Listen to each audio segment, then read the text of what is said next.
সাফ অনূর্ধ্ব 20 চ্যাম্পিয়নশিপে সেমিফাইনাল নিশ্চিত ছিল আগেই, বাকি ছিল শুধু গ্রুপ সেরা আর সেমির লাইন আপ চূড়ান্ত হওয়া। আর সেই হিসাব মেলানোর ম্যাচে মালদ্বীপে উত্তেজনা ছড়ালো বাংলাদেশ ভারত লড়াই।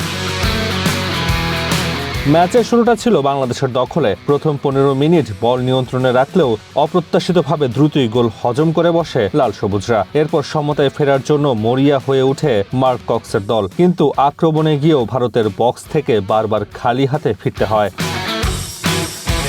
প্রথমার্ধের শেষ দিকে নাটকীয়তা আরও বাড়ে। বাংলাদেশ কোচ মার্ক কক্সের সাথে বাদানুবাদে জড়িয়ে পড়েন টিম ইন্ডিয়ার কোচ সন্দীপ নন্দী। আচরণবিধি ভঙ্গের দায়ে দুজনই লাল কার্ড দেখে ডাগআউট ছাড়তে বাধ্য হন। অবশ্য তার 1 মিনিট পরই রোনান সুলিভানের কর্নার থেকে আব্দুল রিয়াদ ফাহিমের দুর্দান্ত শটে সমতায় ফেরে বাংলাদেশ। বিরতির পর দুই দলই জয়ের জন্য আক্রমণ চালালেও রক্ষণভাগের দৃঢ়তায় আর কোনো গোল হয়নি। ফলে 1-1 সমতায় শেষ হয় match. তাসওয়ান Nafi, one sports desk.